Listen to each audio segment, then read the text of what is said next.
Hello, I'm Peter Vaughan, and today I've got something a bit different for you. Now, I started testing motorhomes back in 1984, and in those days, nearly everything was petrol engined. Well, for as long as I can remember, virtually everything has been diesel engined. In all that nearly 40 years of testing motorhomes, I've driven one electric campervan, a hillside Dalbury E vehicle that, well, I found had a range of probably 65 miles or so. Not really enough. But outside, just been delivered Wheelhome's latest micro camper based on the Vauxhall Combo E Life. It's claiming 174 miles of range.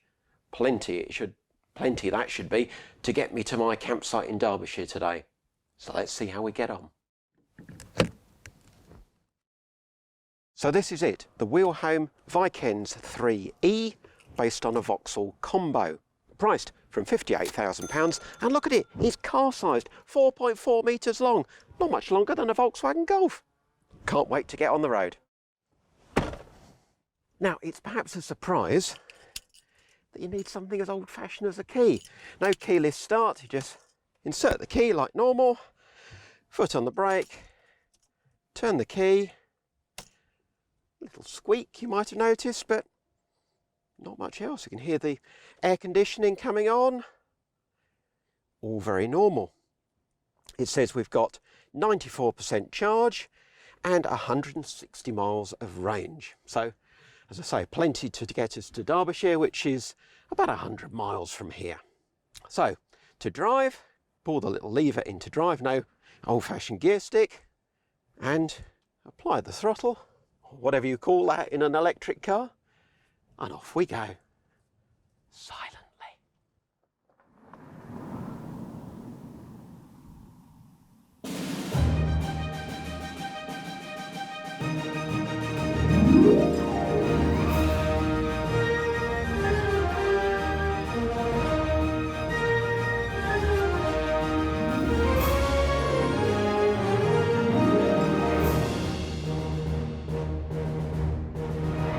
We're halfway roughly to our campsite, so I thought I'd give you a quick update on how the drive is going. Now, back in 2015, when I tried that Nissan-based electric campervan, we'd have almost run out of range because we've done 50 miles.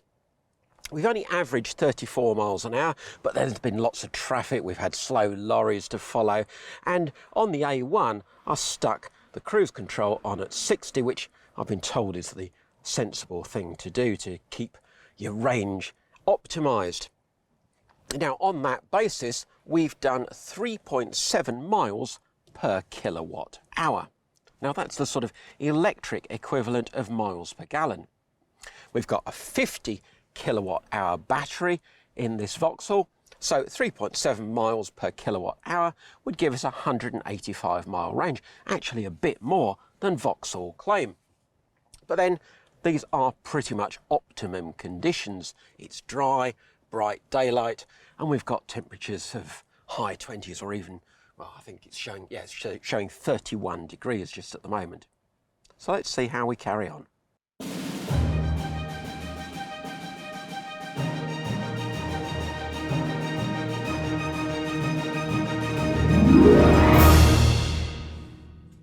So what's it like to drive an EV campervan?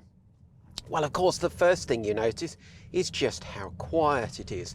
At very low speed, you can just hear a hum of the electric motor, but really it's almost the other noises you notice. There's very little conversion noise unless it's a very rough bit of road, in which case you might hear my plates or my cutlery chatter a tiny bit, because I haven't packed a lot of stuff into this van just for a couple of nights away. You occasionally hear road noise if it's not a great road surface, but all in all, it's a very, very quiet vehicle, and that makes it relaxing. You don't seem to want to be in a hurry in this vehicle. Now, of course, it's very easy to drive too, because like any electric car or electric vehicle, it doesn't have any gears, so it's effectively an automatic. But not only have you got this little control for the automatic, well, for the forward and backwards and park, but underneath D you've got B, and that is for the additional regenerative braking. Now, coming down to these traffic lights here where there's roadworks, I haven't actually touched the brakes until now. You just come off the power and it slows. Actually, to start with, it feels quite fierce, but you soon get used to it. Yeah, I've done 50 odd miles now, and I'm getting used to it. I'm sure if you owned it, it would be natural, and by pressing that B button, you do, of course, increase your range. Other than that, well, it just feels like a sort of small hatchback. You've got this long expansive dashboard, and that hides a useful little cubby hole there. And for once, you've actually got a proper glove box on the passenger side. Plenty of room for all your manuals, even a few guidebooks and things in there. It's really useful space because the airbag is up in the roof. Now, Wheelhome add this centre console, which not only has the cup holders and somewhere for your phone, and you can actually plug your phone in there and link it to the display. Unfortunately, my phone is getting a bit old and it doesn't want to play ball, but you've got Apple CarPlay and Android Auto, so you can link your phone and have your Google Maps or whatever displayed on your radio screen there, which is a nice big screen. And of course, useful little resting place for your phone while it's plugged in and charging. What else can I tell you? Well, it does obviously feel that bit smaller than your usual camper van, but you've got great visibility. You've got reversing camera as well as rear parking sensors. You've got cruise control, even a heated steering wheel, air conditioning, of course, not climate control. That is an option, an optional extra, but it's got a good spec, and it just feels like you're driving a car, which I suppose you are, because Wheelhome don't base this conversion on a van version of the Combo. They use the Combo Life, or E-Life, which is the car derivative, and that really shows in the way it looks and the way it's spec'd.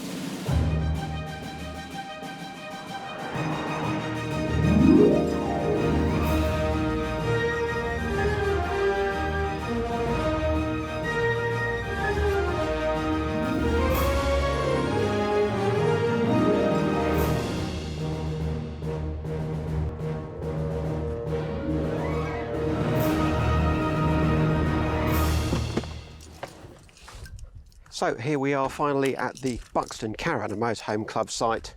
Pulled onto our pitch. We've done 98 miles from home, including various stops for filming and photography, which will have impacted on the efficiency of the drive, but we've still managed 3.6 miles per kilowatt hour, which would give us a range of 180 miles. In fact, we've got enough range left for 54 miles, 34% of the battery still okay. So now time to just set up camp, because I've had enough driving anyway. Now, first thing to do is just pop up the roof, and that, of course, is electric. Open the tailgate, undo a couple of little press studs, and just press this button at the back here, and up she goes.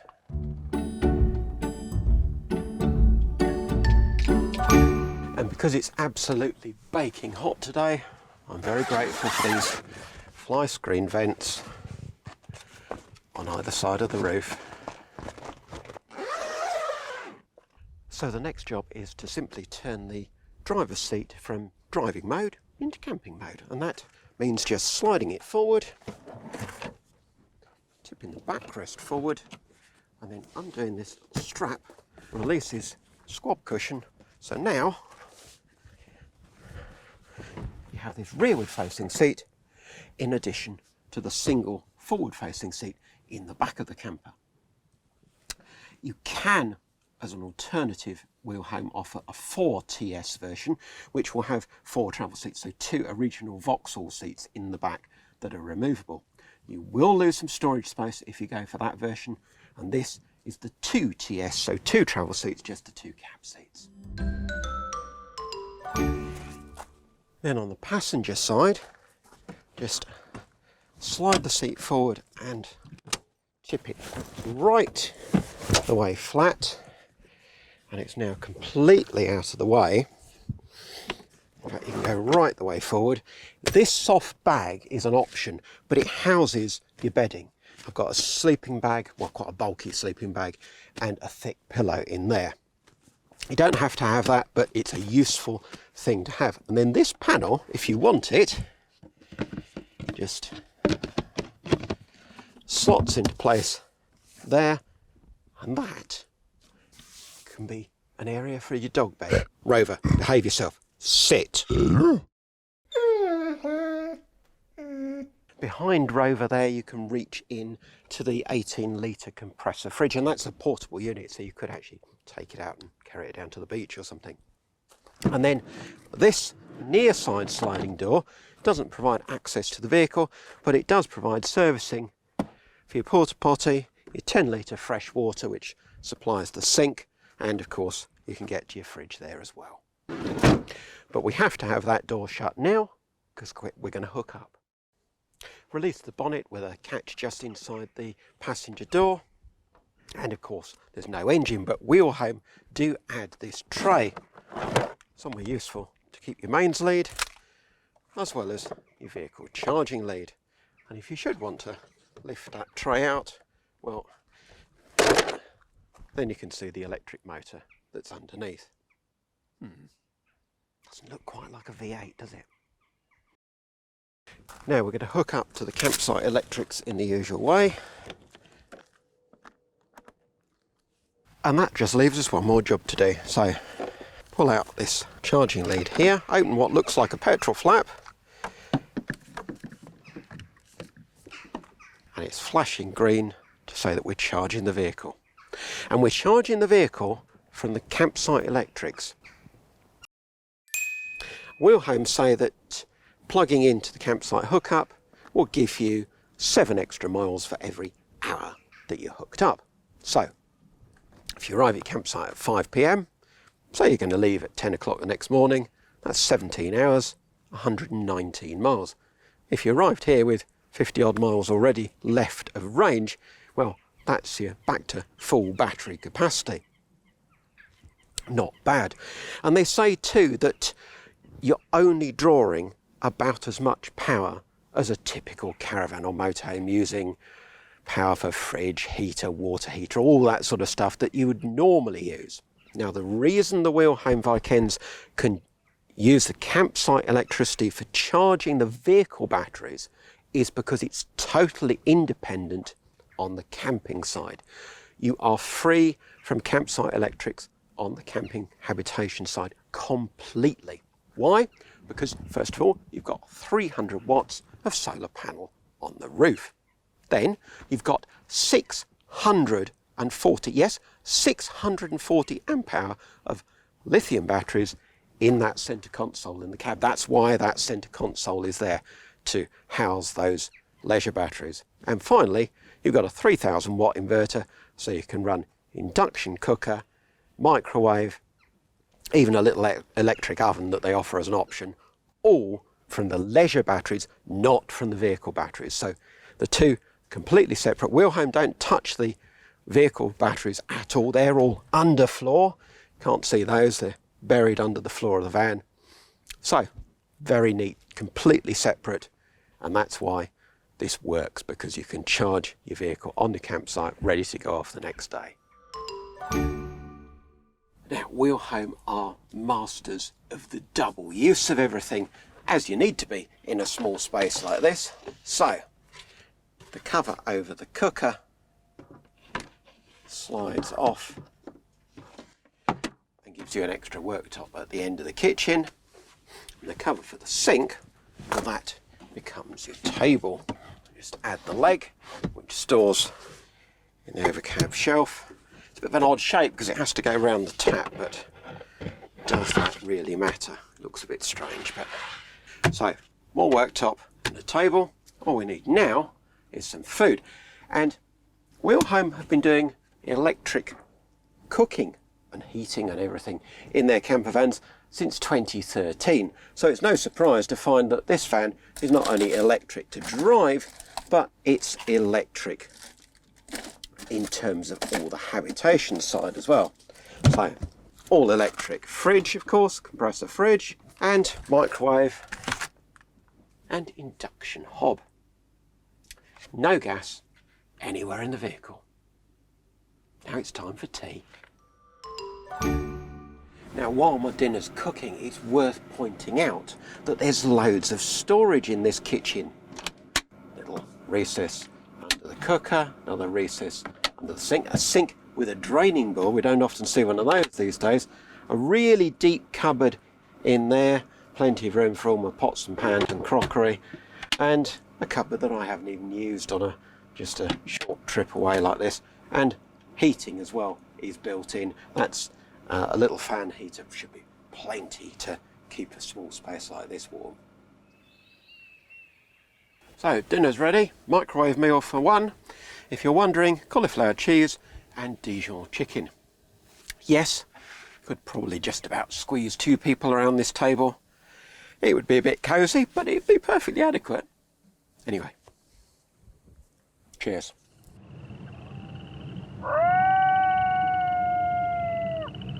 Rover, behave yourself. Sit. Right, it's been a long day, so I'm glad bed making is very simple in this little camper. Just undo the catch at the front of the seat, pull it forward and flatten it down. And your feet go on the slopey end at the front. You've got a single bed, 1.91 metres long by 590mm wide. That's 6'3" in length and just under 2 foot wide. It will be 2 foot here where your shoulders go, so where it really matters. Nice, flat, comfy bed, and you've still got an aisle, still got access to all your kitchen. If you need a second bed, well, that just winds down from the roof. In this particular example, I haven't got the roof mattress, so instead this big GRP moulding is like a giant suitcase for clothes or whatever. I've got towels and wash kit and spare clothes and things up there. So if you're a single person, it's a massive amount of extra storage. If you do occasionally want to carry an extra person, well, just order the mattress that goes in here and you can just scoot up through this little hatch, feet on the kitchen unit, and easily up into a second decent sized single bed. And we still haven't finished with the clever bits of design, because at night the cooker swings around out of the way, lift up this flap, and now you've got nighttime access for the loo.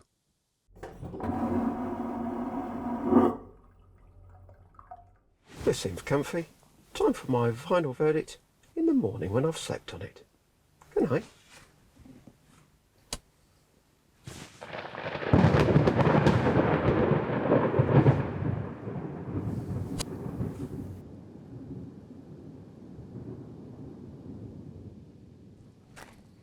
So, new day, new shirt, and I've become really rather fond of this little Wilhelm campervan. Its use of space inside is quite remarkable. Lots of clever details, and I like the fact you can even do your cooking sitting down. As an electric vehicle, well, maybe you won't be converted. But if you are, then it's clear that you can beat Vauxhall's claim of 174 miles range, if you're careful.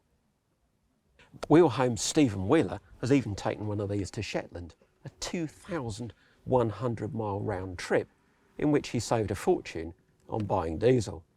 So now might be the time to consider your very first electric campervan.